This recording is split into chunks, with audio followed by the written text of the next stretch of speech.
मुहूर्त में जागना चाहिए। देखो हम दिनचर्या बताएं आपको। दिनचर्या और रात्रिचर्या ये दो चर्या हैं। राम जी की रात्रिचर्या और दिनचर्या ये दोनों संयमित है। हमारी रात्रिचर्या संयमित होनी चाहिए तो दिनचर्या अपने आप संयमित हो जाएगी। रात्रिचर्या का अर्थ क्या है समझ लो। आपको जिंदगी का उत्तर दे रहा हूं, उत्तर कांड के माध्यम से आज आपके को उत्तर ही दे रहा हूं। आपके जो प्रश्न उलझे हुए हैं उन प्रश्नों का उत्तर दे रहा हूं, आपकी समस्या सुलझ जाए। आप कोशिश करें कि सोएं तो राम राम राम राम कह के सो जाएं, इसमें कुछ बिगड़ेगा नहीं। जब जगें तो जगते हुए राम राम कह के जग जाएं, इसमें कुछ बिगड़ेगा क्या?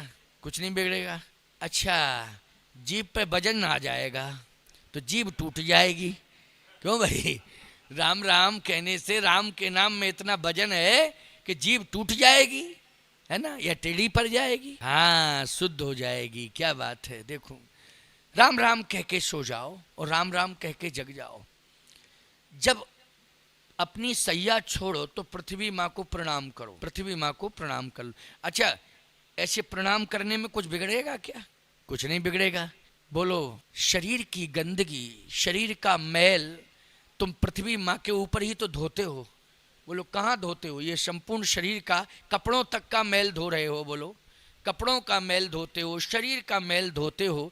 जाने कितने प्रकार के साबुनों का प्रयोग करते हो। वैसे नहीं पानी से छूटता तो साबुन से छुटाते, ये निकले किसी तरह। लेकिन वो जाता कहाँ है? पृथ्वी माँ के ऊपर जाता है। बोलो, बर्दाश्त कर रही है कि नहीं कर रही है पृथ्वी माँ? है आधार तुम्हें, पहले तो रहने के लिए आधार मिला है।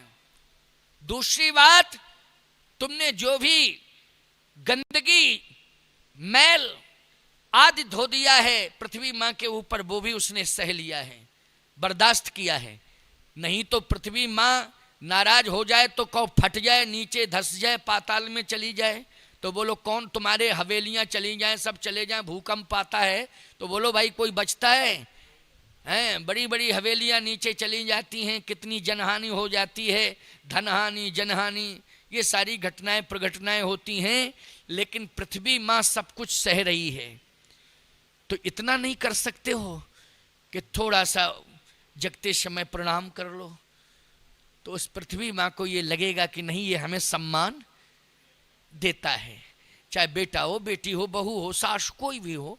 हम लोग भी ऐसा करते हैं कि पृथ्वी माँ को प्रणाम करते हैं। तो पृथ्वी माँ ये कहेगी कि नहीं, इसने शरीर की क्रियाओं को करने के पहले क्षमा मांगी। प्रणाम करने का मतलब है क्षमा मांगना। प्रणाम का मतलब क्या हुआ? क्षमा मांगना। ये करने में नुकसान नहीं है, फायदा है। अच्छा भाई, प्रयास करें कि ब्रह्म मुहूर्त में जगें। ब्रह्म मुहूर्त 3:30 बजे से प्रारंभ होता है और सूर्य की किरण न निकल पावे उसके पहले उठने का अभ्यास बनाओ। सूर्य की किरण न निकल पावे उसके पहले उठने का अभ्यास बनाओ।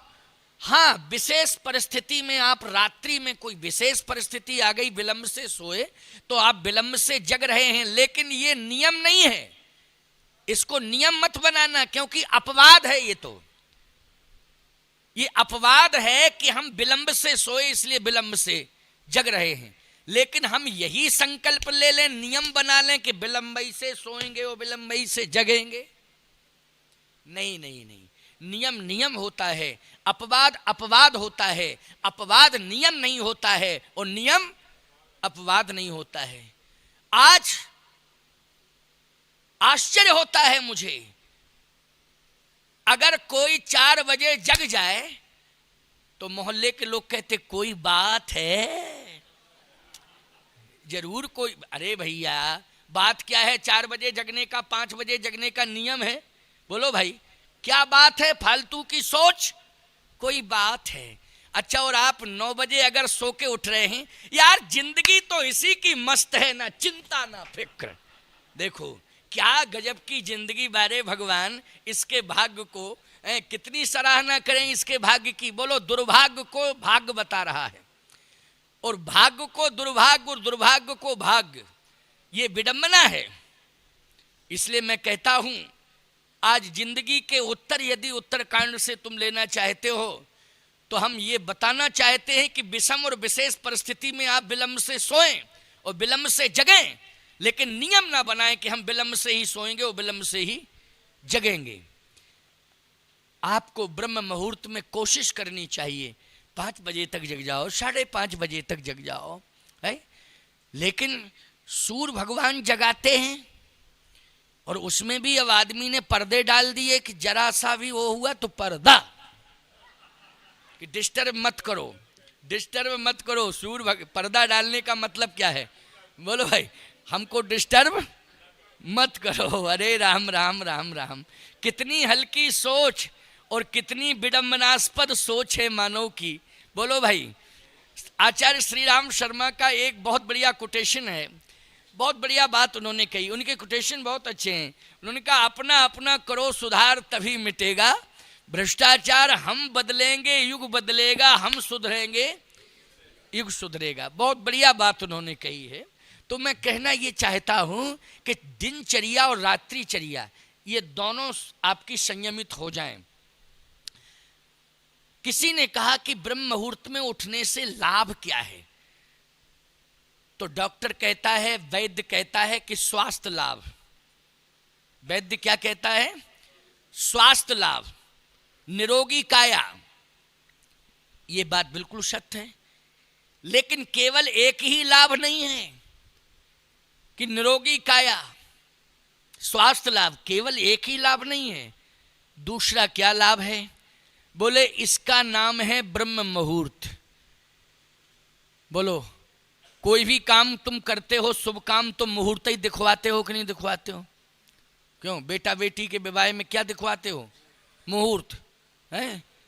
कथा करवाते हो, क्या दिखवाते हो? मुहूर्त।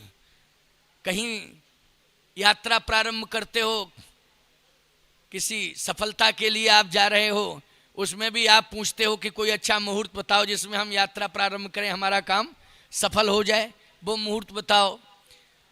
हमेशा मुहूर्त। मकान का निर्माण कराते हो तो भूमि पूजन का भी मुहूर्त, उद्घाटन का भी मुहूर्त है, सबका मुहूर्त। नामकरण संस्कार, पैदा हुआ जीव, नामकरण संस्कार, उसमें भी मुहूर्त। अन्नप्राशन संस्कार मुहूर्त, यज्ञोपवी संस्कार मुहूर्त, विवाह संस्कार मुहूर्त, सब में मुहूर्त ही मुहूर्त। क्यों भैया, है कि नहीं? अच्छा एक बात बताओ, ब्रह्म से मिलना चाहते हो कि नहीं? तो ब्रह्म से तभी मिल पाओगे जब मुहूर्त देखोगे उसका। तो ब्रह्म से मिलने वाला मुहूर्त है ब्रह्म मुहूर्त। बोलो, है कि नहीं? बोलो, ब्रह्म को प्राप्त करने वाला कौन सा मुहूर्त है? ब्रह्म मुहूर्त। और किसी से पूछने की जरूरत नहीं है, हम बताए देते हैं कि 3:30 बजे से ब्रह्म वेला शुरू हो जाती है। ब्रह्म मुहूर्त 3:30 बजे से। अब 4 बजे जग जाओ, 4:30 बजे जग जाओ, 5 बजे जग जाओ, सूर्य की किरण नहीं निकलनी चाहिए, उसके पहले आप जाग जाइए। ब्रह्म मुहूर्त में जागना बहुत आवश्यक है। ब्रह्म से अगर कोई मिलना चाहता है तो उसे ब्रह्म मुहूर्त में जागना पड़ेगा। बड़े बड़े संत महात्माओं को ब्रह्मानुभूति कब हुई है? क्योंकि ब्रह्म मुहूर्त में जागते थे। अभी आप चित्रकूट जाएं तो वहाँ महात्मा बहुत रहते हैं। यहाँ रामेश्वरम में तो हमको पुजारी पंडे ज़्यादा दिखाई दिए, साधु संत तो कम दिखाई दिए, हमने जहाँ तक निरीक्षण किया है। क्योंकि हम तो सुबह प्रातः निकल जाते हैं, 4 किलोमीटर जाना, 3.5 जाना, 3.5 आना, 7 किलोमीटर लगभग मॉर्निंग वॉक करता हूँ मैं। तो सुबह निकलता हूँ तो ना जाते महात्मा दिखाई देता, ना आते मिलता हमको, और हम ही जाते दिखाई देते, हम ही आते। समझ रहे? ये हमने अनुभव किया है। लगभग मुझे 6 दिन हो गया है जाते जाते यहाँ। 6 दिन, पहले दिन तो नहीं जा पाया था शायद मैं, क्योंकि आया ही था, तो 6 दिन तो कंप्लीट हो गए, आज भी गया। लेकिन पंडे पुजारी तो मिले, तिलक लगाए हैं और पूजा पाठ करने के लिए आ रहे, जा रहे, दर्शन के लिए जा रहे। लेकिन महात्मा, ना तो सन्यासी परंपरा का महात्मा कोई दिखाई दिया, ना वैष्णव परंपरा का कोई महात्मा दिखाई दिया। न रामानुजी परंपरा का कोई महात्मा दिखाई दिया। हाँ, पुजारी हर संप्रदाय के दिखाए। अभी रामानुजियों का मठ है, उसमें सुबह एक पुजारी पूजा कर रहा था, तो वो तो रामानुजी ही होगा, पुजारी है वो। लेकिन संत वेश हमको दिखाई कम दिया रामेश्वरम में।